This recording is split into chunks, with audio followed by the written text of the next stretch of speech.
Welcome to the Not Just a Pony Ride podcast, presented to you by HETRA University. If you've landed here, you're probably passionate about how horses help people.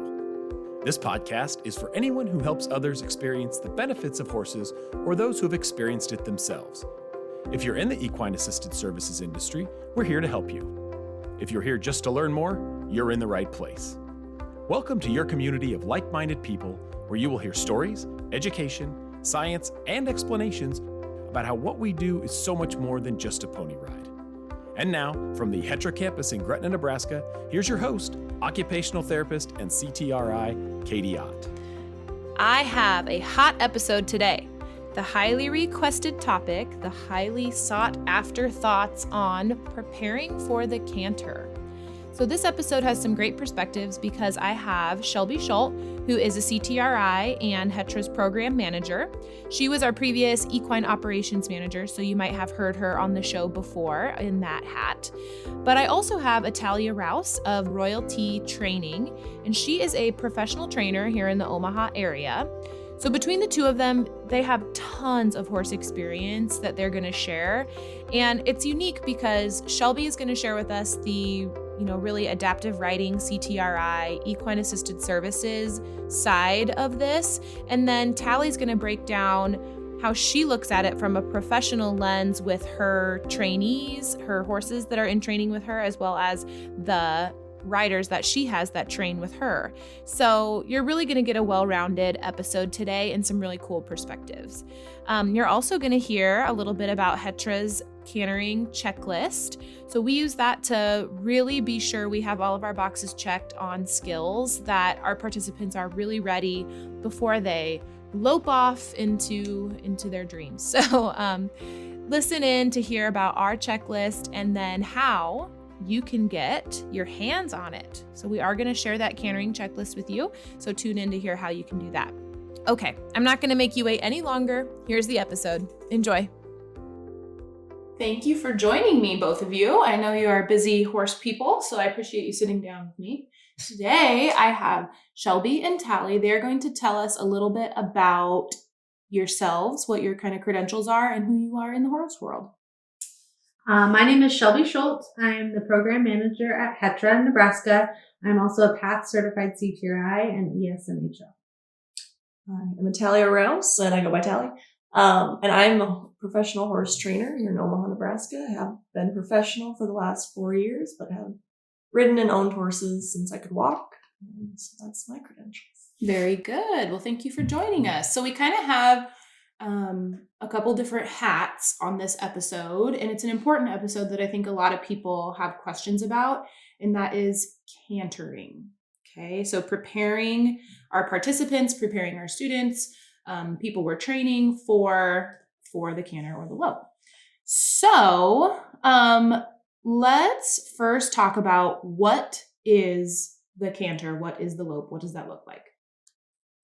So I think for a lot of us that function in the EAS world, the canter or the lope is a little bit of an elusive creature because we don't have very many participants that probably are riding at that type of level. So I think it's something that a lot of instructors and a lot of centers are less comfortable with than they would be, say, a walk trot lesson.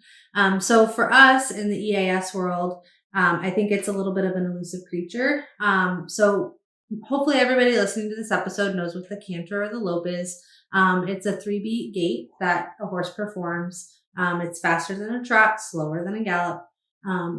It's a little bit different to ride because it has a little bit more of a rocking motion, whereas a trot is a little bit more of a bumpy or posting motion. So from an EAS standpoint, that's kind of what we view as a canter. Tally can comment on from a training standpoint. Yeah, from the outside, just regular horse riding world. It's funny that you say that because it is also pretty elusive.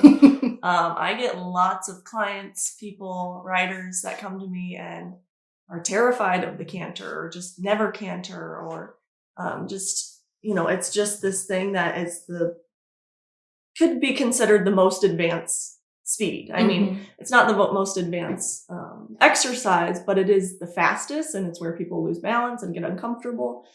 So outside, I mean, in the normal riding world, it's pretty elusive. I mean, people will go their whole lives riding and try to avoid cantering as much as they can. So, well, and I think like Tally said, even with public riders or typical riders, it's something that people can go a long time and not ever get comfortable doing. And I think we all know anybody that's riding a horse, their emotions and the way they're carrying themselves is going to impact the way that horse is performing. Mm-hmm. And so if we have anybody that's riding that is maybe a little bit anxious about moving into that canter, we know that's going to make our horse more anxious, and it can just kind of turn into this downward spiral really fast. And then it feeds into that fear of cantering even more than we had when we first got on our horse. Mm-hmm. Absolutely. Cantering is one of those things that like you have to do and just do it and get relaxed at it. But that part where you like actually get prepared for it, like that first time you lope off, is a huge step for a lot of people. And I think really hard to teach, because how do we know that people are ready to lope off before they actually do it? You're like, whoa, that went wrong really fast. Or that went really well. So how do we troubleshoot, like, seeing if people are prepared? Mm-hmm. Yeah, that is a tough question. Right. I mean, that's a box of, because I give lessons, as well as training horses, but when I'm giving lessons, especially children who are just beginning to learn riding and just getting used to it, you go through the progress of walk, trot, and then when they're ready, loping. Mm-hmm. And I tell the kids, and you can tell them a million times over and over, it's going to be different. We can practice at the trot as much as we can. But when they go into that lope off, that first kind of, they almost do a that lift. Lift into it. It's almost like some of the kids think they're jumping, which they're not, but it's just a little hop into it. I mean, you see the fear immediately of like, again, we can't simulate that in the trot or the walk. It just is what it is. And you can't get to it until you're there. And so there is, like you said, sometimes we have to test it and come back and say, all right, we weren't ready for that. But it's just something you have to see and be there and do it to understand what it is. Mm-hmm. So I think I have two things to add to what Tally said, and I want to say them both because I don't want you to let me forget. So I think a big piece of this is obviously building the skills, like Tally said. Mm-hmm. And sometimes we have to do it. We have to have them go off into a lope and see where the holes are and where we're going to have to come back, and we have to fill the holes and build the foundation. But I also think a really big piece is having the right horse. Because having a horse that is confident and comfortable in a canter, that can get into a canter and an appropriate speed, and then can maintain that without accelerating or braking 15 times around one lap of the arena, or falling down into that really quick trot, is going to be really that person can't get used to the rhythm of the canter and sit that and feel it, or even 2-point it and feel it, if the horse can't hold it and maintain it. So I think horse selection into this kind of a lesson is huge for sure. I think that speaks volumes, especially, so I grew up on ranch horses. You point them and go and tell them what to do, and they do it. They have a job and they're very good at it. So when I came to HETRA and started testing for my CTRI, we went through and kind of learned which, lead you're on in your canter and all of that kind of stuff. And I remember really struggling with a horse that was going to take me for my word, right? So like if I wasn't super committed to that, canter, it was very forward, then he was like, oh, I'm not going to do it. And so he would break gait. And so for me to learn my leads and all that stuff, fancy stuff I needed to learn, was hard, because he was also reading what my unsureness, right? So I think that speaks volumes. I mean, having the correct horse. And that type of education of leads, of setting them up for the lope departures, getting them in the correct mindset and frame, and getting yourself in the correct seat and frame. most people don't learn that or don't know that. They just think squeeze, smooch, and the horse will go. Mm-hmm. And so that is another huge branch of it, of you and the horse have to be on the same page and have to be ready for it. Because I find people will come to me for lessons and they've been riding horses their whole life. I've had this horse for 10 years. I've had, all this stuff. And then I say, okay, let's just see a lope. And they just squeeze and the horse throws whatever lead works and the rider stiffens up because it's the wrong lead and they just bounce against each other. It just becomes like a little scary looking and a little rough. And so that, again, that same thing of the rider and the horse have to be on the same page. And again, in the beginning, like Shelby said, having the correct horse so the human can learn that is a huge part of all of that. And I think that's something for EAS programs that is hard because we don't do a whole lot of loping in our programs. So at least for us at HETRA, having a point smooch kiss lope is not a requirement to be a horse here. Right. So not all of our horses are going to be appropriate for people to learn to lope on. And does that mean that we don't have some of our higher level riders that can lope on them, or our horse team can lope on them? The horse is not incapable of loping with a qualified rider, but they're not going to be the appropriate horse for people to learn on. So I think for us as in the EAS world, that rider horse match is really important. I think Tally, your side of it may be even harder because you have people coming to you with horses that are theirs that they own. And maybe the horse doesn't have the credentials and the person doesn't have the credentials. And so building that is really hard. So one thing that we have at HETRA is we call it our cantering checklist. And it's something that our riders who are progressing to a canter have to go through, and they have to check all of these things.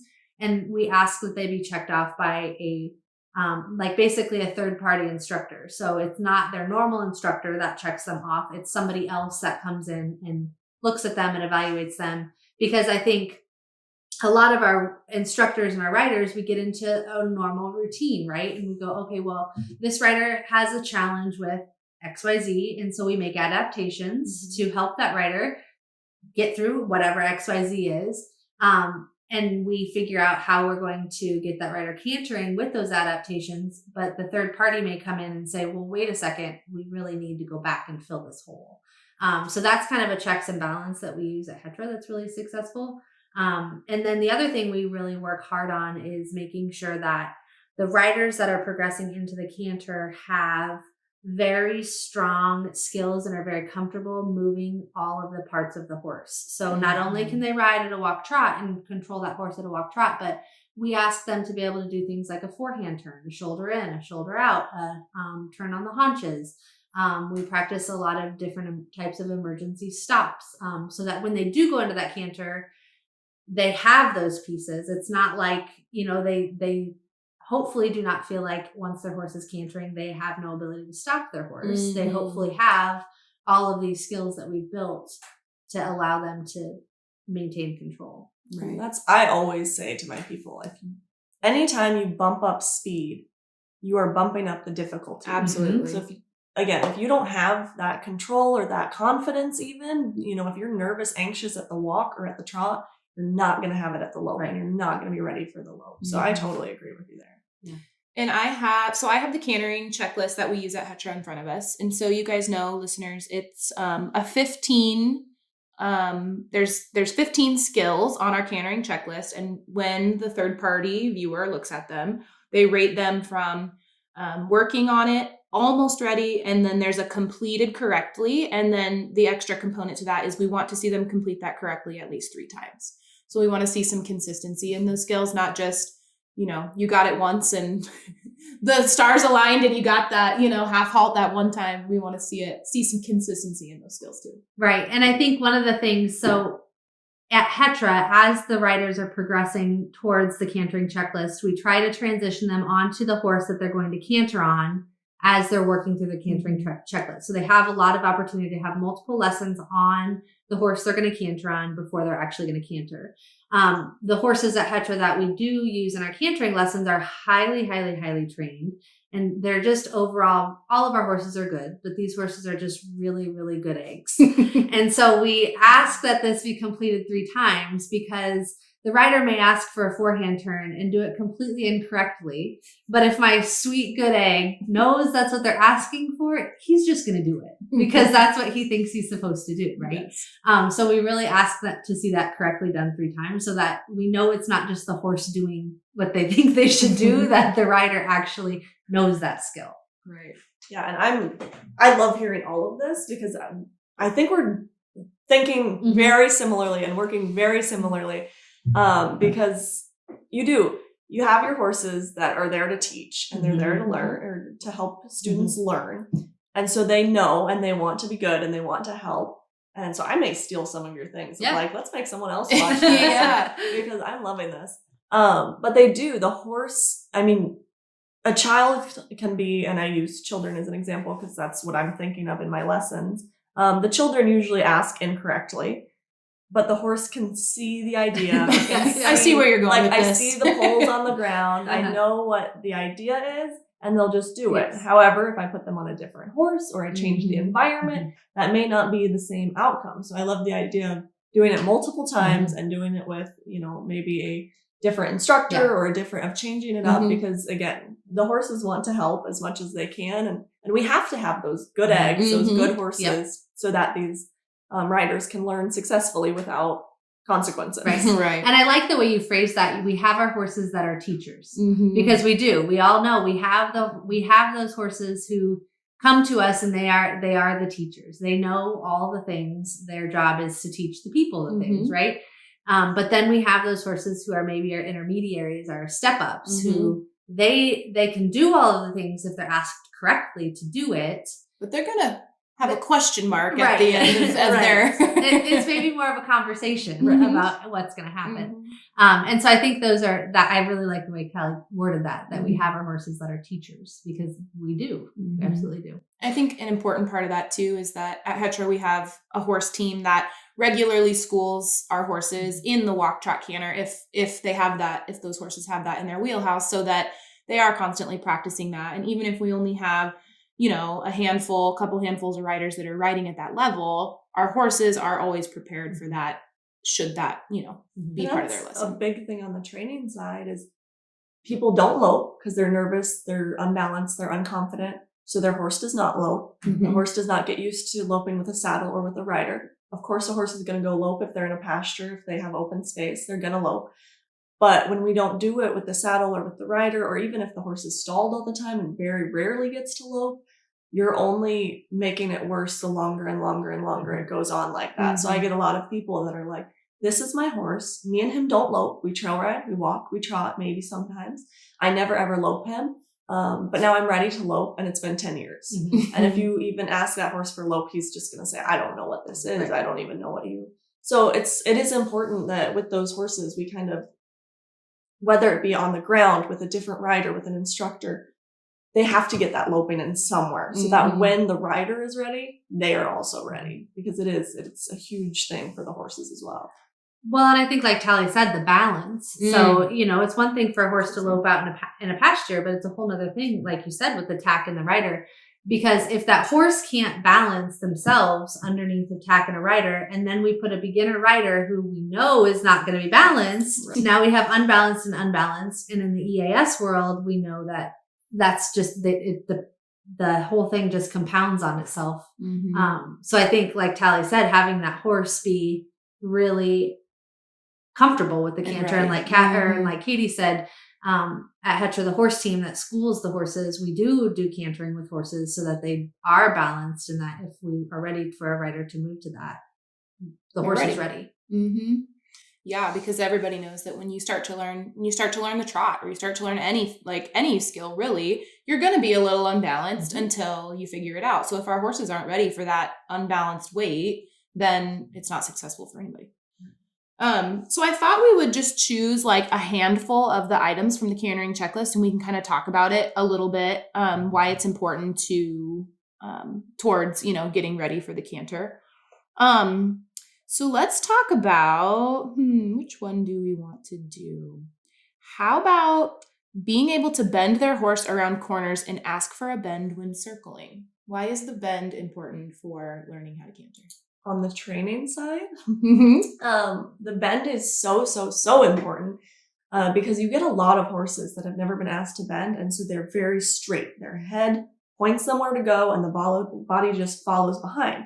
And as we know, when we're going for a lope off, to grab that correct lead and to have them lift, like we were discussing, lifting into the correct lead with that front foot, you have to find that bend and you have to support their hind end to scoot it over, kind of get a bend in their rib cage a little bit so that when they go into that lope off, whichever direction you're headed, it's followed with the correct lead. So that again, when you're in it, you have the proper support, you have the proper balance of the rider, because anytime we pick up that incorrect lead, balance, everything gets a little wonky because the horse is getting a little wonky. So being able to have that body control just supports you in that lope and just shows that the horse and the rider is able to get up to that point correctly. I'm going to piggyback on what Tally said, because everything she said is applicable to everything we do here at HETRA. The other thing that is important, I think, for beginner riders is here at HETRA, our arena is gigantic.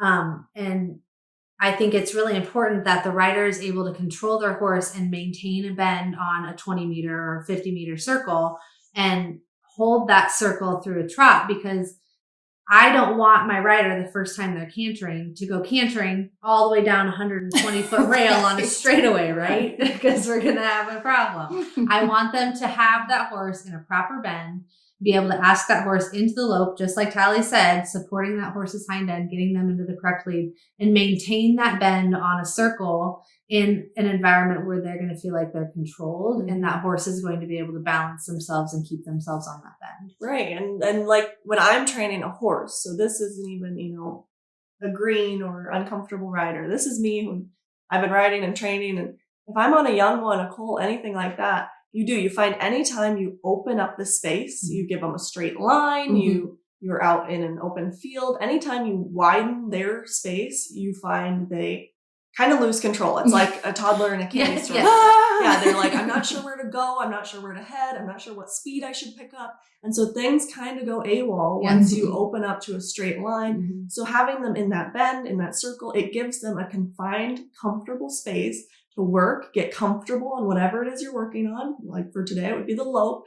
Get them comfortable in this space. So when we widen it, we open up a door, we get a bigger circle, we let them go straight down a rail. They're more confident because they were taught in the smaller, more confident area, built up their confidence, and then we gave them the space, and they can kind of think, okay, I have all this space. I don't know where to go. I don't know what speed to take, but I have my rider on my back who knows what to do and has shown me what to do. And so it builds that trust, and it builds the horse's confidence as well. And I think from a balance standpoint, going back to that whole balance concept. So if we have a horse on a circle, and we're on a 20 meter circle, and we're working in a 20 meter circle, which is probably a little bit small for a lope, but we're working on the circle, the horse is bending and the horse is balancing on that circle. Anytime we allow that body to straighten out and then ask to go back to a bend, that's an increase in difficulty level, right? Both for the horse and for the rider, because what we're doing with our body and what we're asking the horse to do with their body is different. And the balance is going to change anytime we go from a straight to a corner to a bend.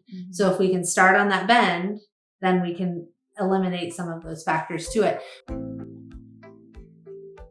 Something new and exciting has come to the Not Just a Pony Ride brand. Introducing Patreon. Patreon is a subscription-based site in which we can share even more with our equine-assisted community. Join us for $5 and gain access to a ton of exciting perks. My favorite perk is probably the monthly networking call, hosted by HETRA's CEO and COO. It's on the first Thursday of every month at noon, and the last few months we've done it, we have had people join us from all over the United States looking to share their struggles, success, and expertise in this field. A really cool way to connect. My second favorite perk is probably the free access to a CEU-eligible webinar every single month. That's a $10 webinar that you get for only $5 with your subscription, plus so much more like training documents, lesson plans, and a variety of other tips and tricks. It just makes sense. So don't try to recreate the wheel or spend hours looking for quality continuing education. Join us on Patreon now. The link is in the show notes below.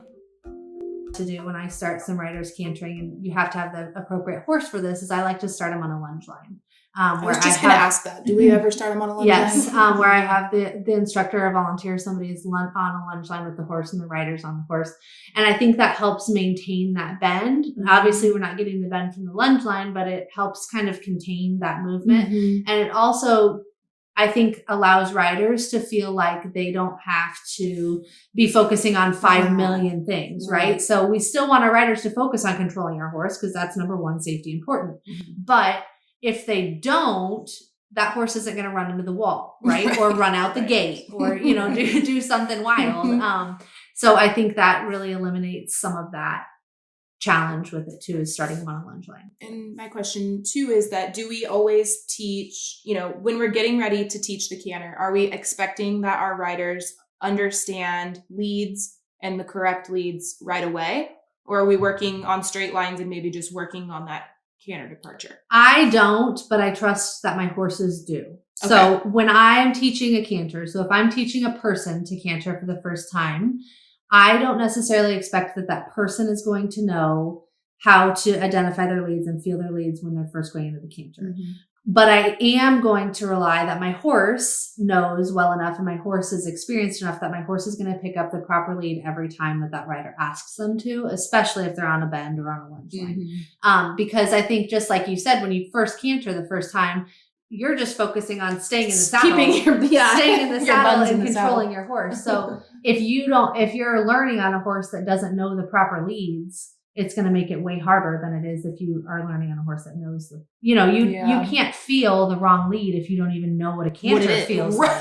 Right. And I have my students, I want them to understand and have the idea, which I think Shelby's on the same page of, I explain the leads and I explain, you know, how we get the right lead and we go through it all. I don't expect them to fully understand and to fully all of a sudden whip out a lead change or, you know, anything. Because again, same thing. You're not going to know it till you're in it. There are still days, you know, I'm distracted in my own brain and I'll be 5 strides in and I'm like, we're in the wrong lead. Why does this feel funny? Yeah. And so there's still days where we all have that. So I don't expect a student who this is their first time loping to be like, that's the wrong lead. I can tell because of this. But I do expect them to understand what a lead is so that when, let's say somehow we pick up the wrong lead or they cued incorrectly and the horse picked up the wrong lead, I can say, okay, bring him down. We're stopping. And this is why. Did you feel that this was uncomfortable? Did you feel that this was weird? You should have. And it's because he had the wrong lead. So that then they can start to identify. Then they can start getting the idea. But yeah, we know it's very hard to expect them in those first couple lopes to say, you know, we're in the left lead. We're, you know, striding this far apart. It's a very advanced term. And it even takes experience and time to build that yourself. So, well, and like Tally said, when we first got started, it doesn't matter how much you talk about, it's going to feel different. It's going to feel different. It's going to feel different. They're not going to be able to say, well, this feels funny because it all feels funny. Right. And that was me. I'll be completely honest. I'll be the guinea pig here. So like, I would have considered myself like, I wouldn't say experienced rider or advanced by any means, but like I had been riding a long time before I came here. I didn't even know like that there's a correct and incorrect lead because on the ranch we ride in straight lines and we don't really think about that. And like you said, you're riding and you're like, this feels weird. So you just, I don't know, stop. And then hopefully it feels better the next time. And so then when I came here and started learning like on circles and leads and, you know, all this stuff, I was like, oh, okay. Yeah. That makes sense. Common. I run into it a lot where people are like, oh, don't worry. We're like, I host clinics and let's say I'll have, you know, throughout the year, I'll do some easy clinics for beginners. I do some intermediate and I do some advanced. Always at those advanced clinics, I have a plan and we never get to it because the people that sign themselves up for advanced, like let's say for an example, I say we're going to work on flying lead changes. For anyone who doesn't know what that is, it's a very difficult task to achieve for horse and rider. So if I host a clinic for flying lead changes, our first warm up, I'll say, all right, everybody, let's lope your horse on the left lead on a loose rein. And I'll get, what's the left lead? Or my horse doesn't move on a loose rein. I have to have full contact at all times. And this is speaking Western, not English. And so a lot of the times it's like, okay, we might not actually get to lead changes today, but we'll get to the idea of it and the basics of it because it is super common in the horse world where you just grow up in it.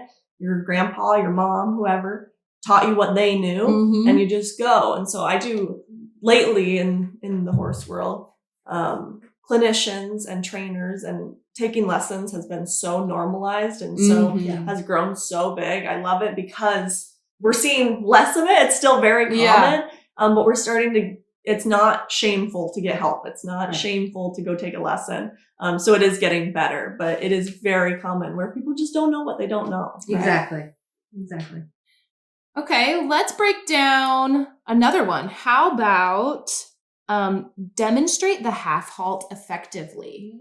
Shelby, what's a half halt? So a half halt is going to be a maneuver where we ask our horses to just kind of check themselves, for lack of a better term. So we're going to ask them to, it's not necessarily that we want them to slow their speed or change anything they're doing, but we're going to kind of do a check-in with them. So it might be a little kind of seesaw with your reins. It might be a little pick up with your inside rein. People do half halts differently across all kinds of different I'm sure the disciplines. description of it is different for everybody. But the basis of a half halt is that it's kind of a check-in with your horse. Like, hey, slow your roll. Let's check in together. Let's keep moving. So it's really, if you're, trotting across a diagonal and you're going to get ready to change rein, you might do a little half halt, check in with your horse, change rein, and move on. It should be, in theory, a very non-invasive. That's a good, that's what I'm looking for. Non-invasive. It should not interrupt your lesson. It should not interrupt your ride. It should be a very kind of subtle cue to kind of check in. Hey, here's what we're doing, and moving on. And on the opposite, if you are half halting the whole time, you'll realize that when someone says, okay, half halt, and you say, oh, I've had their head this whole time. You start to realize that maybe you need to loosen those reins or relax on your horse a little bit. Because like you said, it should be just a check. Yes. Just a, hey, what are you doing? How's it going? Yes. Yeah. So half halt is important when, I think, for me, I'm thinking like using the half halt, like when I'm getting ready to lope off, or I'm getting ready to, do something like that, like checking in, like, hey, you with me? Yep. Here we go. We're going to do this. Is that kind of the premise behind it? Yep. And I think it's very much, and teaching the half halt for most horses that are advanced enough that they're functioning in an effective canter, we'll call it that, are going to be pretty in tune to half halts, and they're going to have some sort of a response and check their body. But I also think for people, if you see you have a rider who we're loping and we're doing just fine, but maybe now we're getting kind of fast and we're starting to lose control, we can say, hey, let's do a half halt. And that sometimes is a check-in. We can all visualize in our head somebody loping along and just rocking with the motion, and it's getting a lot more. And we can say, hey, half halt. That's kind of a check for our riders also to check their bodies. So sit yourself down, sit yourself back, collect yourself, collect your horse, and then we're moving on. So I think it's effective for horse and rider. It's just to kind of slow your roll, check yourself, okay, keep going. Before you wreck yourself. Exactly. We all need those. Exactly. Okay, let's do one more, and then we'll, I want to ask you guys another question. How about back a horse in a straight line and an L? Why do we have to know how to back? Because we're cantering. So backing the L, I love to hear that. I used to compete a lot in what are called extreme trail challenges or obstacle challenges. Lots of people know them as cowboy challenges, where it is a mixture of a little bit of speed, but lots of different obstacles, opening gates, going over logs, going through water, lots of hard, challenging things that you have to have a calm, cool, collected horse on. And you would come across things thrown in there as well, like a back and L that also is testing your horsemanship, because that's not quite going to spook a horse, just backing an L. But the horses that succeed in just bum rushing through obstacles, you go to back an L, and that's very hard for them. So I love to hear that you guys use backing an L, because it is, people think, like when we used to compete in those, they'd think, oh, I don't even have to practice that. That's so easy. My horse backs all the time. And then you put yourself in kind of like, usually we use poles as a confined L a little bit. And you ask a horse to back and then take a corner on that back. And you start to realize how horse and rider sometimes do not have those signals together. They do not have that preparation for that. and you'll see the hips just start swaying and panic, and like the rider's trying to look, and when they look, that pushes the horse the opposite way. So it's a trusting exercise, but it also shows that you have control of your horse, not only forward, but backwards. And when I teach people to back, I always explain, how often in nature have you seen a Mustang back up? Right. If they're going to back up, they're just going to follow their nose and lead. Turn, yeah. Backing is very hard for a horse, Right. and is only really something we use as we have domesticated them.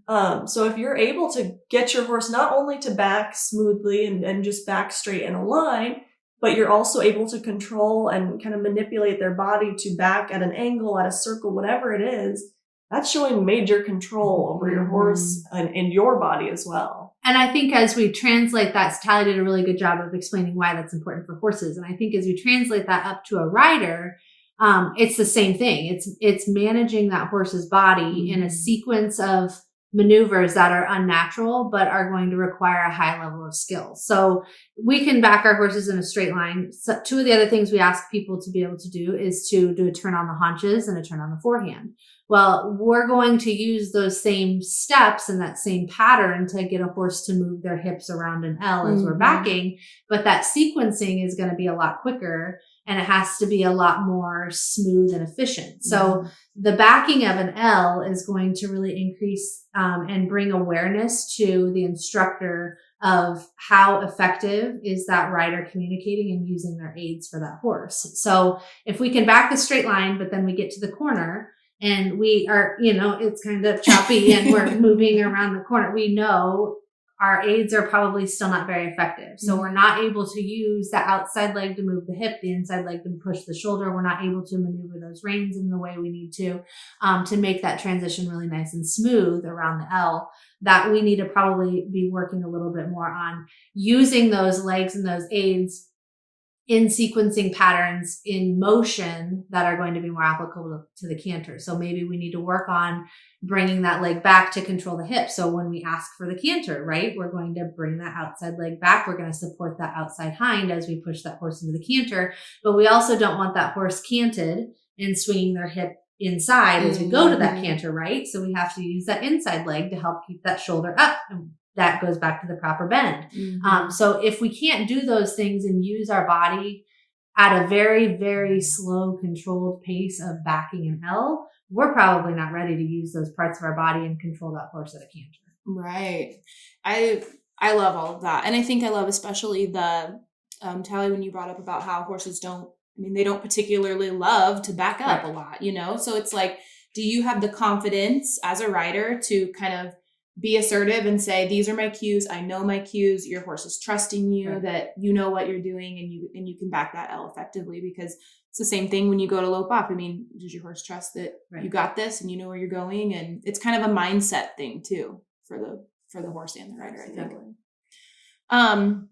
Okay. So, there's a ton of other things on our cantering checklist, that are really helpful things. So if you're interested in the cantering checklist, it is going to be part of our Patreon subscription. So you can hear more about that in the commercial at the end of the episode. So if you want access to the checklist that we use, you can find it there. So before I let you guys go, I want to ask, so we always talk about like when you're instructing people, like what's the what, how, why? So we use that a lot in the equine assisted services field. It's like, what are you about to do? How are you going to do it and why? So like, someone's getting ready to depart the lope or the canter.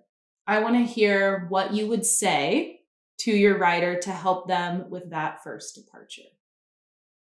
Is that loaded, Shelby? Are you ready? That's really loaded. We might need to do a couple takes of this. And I think it really depends on what's going on. Your environment, your rider, your horse, because each person is going to need me to say different things. So if I have somebody who is they're really effective at maintaining a proper bend, but they maybe get themselves a little bit forward in their upper body, then my cue is going to say, okay, so remember we need to sit back on our pockets, pull our shoulders back. We're still going to maintain our proper bend. We're going to use that outside leg, bring it back, apply the pressure to the outside leg, kiss, keep your body sitting. Okay, we're cantering now. We're cantering. Okay, keep your body sitting, pulling your shoulders back, because as knowing a rider like that who wants to get forward on their shoulders, we're going to be about 5 steps in and they're going to be in the fetal position Right. on their horse, trying to control their horse from the fetal position. Because that's science. I mean, Yes. it's literally like so many studies have been done on it that like once your brain starts to feel any kind of uncomfortableness, immediately it's fetal position, Yes. which is the opposite of what we want when Yes. we're riding. So, but I think a person who maybe is naturally a little bit more upright in their body and keeps their upper body more centered, but they maybe are chronically crossing their horses. We ride in snaffle bits, and everything here rides in snaffle bits, so this is why it's applicable. But if they're chronically crossing their horse's neck with their reins, and when they go into the bend, then my approach is going to be a lot different. So my approach is going to say, okay, we're going to sit deep in our saddle. We're going to keep our reins on both sides of our horse's neck and keep our horse between our reins and between our legs. We're going to lift our inside rein, apply our inside leg to get the bend. Okay, great. You've got the bend. Now we're going to bring that leg back. Okay, but don't bring the inside rein all the way across your horse's neck. That rein, your horse has to stay between your reins. So I think that approach is going to be very different depending on what support that rider needs. Right. And the setup of it all. I do hear themes though, like sitting deep in your saddle and, you know, sitting back, staying upright and long, right, in the leg. Yes. And I totally agree with the way Shelby answered that, everything she said. And so I want to leave that one there. And so I'm going to take let the it question. linger. Yeah. And I'm going to twist it a little bit of, as a rider, we should also be asking these questions for our horse. Anytime I'm training a horse, it's the same thing. And you have to take it in the psychology of the horse of, what are we doing? Why are we doing it? How am I going to help him to understand? Because the horses need those same things of, if I just say, you know, we're going to, like, just to use it again, we're going to back an L. To my horse, they have no idea why we're backing, what we're doing, what we're attempting. So you have to take the psychology of the horse of, he's going to be confused by this because he's not naturally going to do this. He's going to be frustrated. He's probably going to want to do this for this reason. So to help him, I'm going to do this for this reason. And we're going to get it through it together slowly. So those questions are great questions for riders. And as riders, we should ask those questions for our horse to help us communicate that with them, because it is communication with our horse is huge. And I had a good mentor trainer once tell me, if you want to ride or train horses, you should go get a psychology degree in a language you don't speak, because that is what it is. We are trying to communicate with them. They also think a completely different way than we do. They're prey animals. They're thinking, run, save me all the time. And so we have to think how we can translate this and how we can make it work for them with the way they think and how they think in a whole nother language. So those questions should also be used to help you communicate with your horse. And I think that's the why, right? I mean, that's like, what as a rider, what are you doing with your body, and how are we doing it? What are we doing? And then why? Because our horse needs this support from us, because our horse is going to be confused if we don't do this. Right. You know, that kind of that psychology piece from the horse is the why we do what we do. For sure. All right. Anything else you want to add about the canter or the lope? If you guys would just tell me, canter or lope, what's your preferred word and why? I say canter. It's just what comes out of my mouth. Why is there 2 words for it? It's discipline. Right? Discipline. So English disciplines use canter more. Western disciplines use lope. I do more in the Western discipline in my personal life, but I've just always said canter. It's like soda and pop for me. I've just always said canter. It is very just kind of how you, who said it to you first and how they said it. I say lope because I'm on the Versatility Ranch side, and you will never hear an 80-year-old cowboy with a cigarette in his mouth say canter. All right. Well, before I for sure let you guys go, we always end our podcast with one question. Season 3, it is. Have you been on the show yet this year? Okay. Season 3. Season 3's question is, if you could give advice to your younger professional self, okay, that's in this industry, you could pick up the phone and call, like, you know, young you, what advice would you give them and why? Take a leadership course. Take a leadership course. There is so many ways that will benefit you in your personal life and in your professional life. And especially in any part of the horse industry, you are going to come into contact with people who don't know what they're doing and they think they know more than you.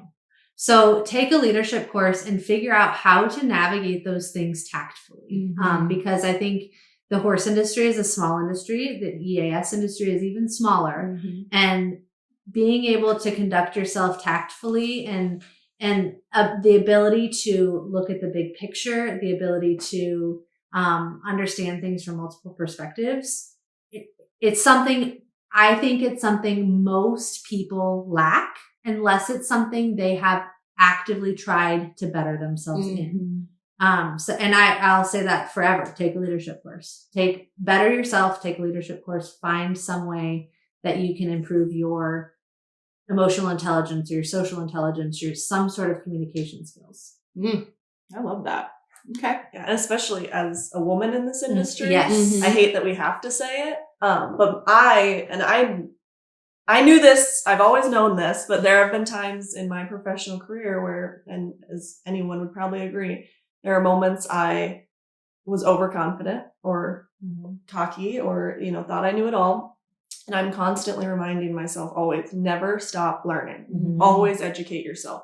Whatever it is, I continue I am a trainer. I am established. I have clients all over, but I am taking classes on equine anatomy, on equine dental science, on anything I can get my hands on with horses, because you can never stop learning. And anytime you think you've learned it all, a horse will come along and teach you a new disease. Or horses humble you. Yeah, horses will always humble you. A new behavioral issue, anything like that. So if you continue to learn, and like on the training side, going to clinicians, lessons, anything, I get a lot of people I've heard of this guy, I don't like the way he works. And say, well, have you gone and watched? Have you seen him? Have you talked to him? Anything like that? And they'll say, well, no, but I've seen videos online or stuff like that. And I always say, well, even if you go and you hated all of it, then you learned what you don't want to do. That's exactly. right. You learned what to avoid.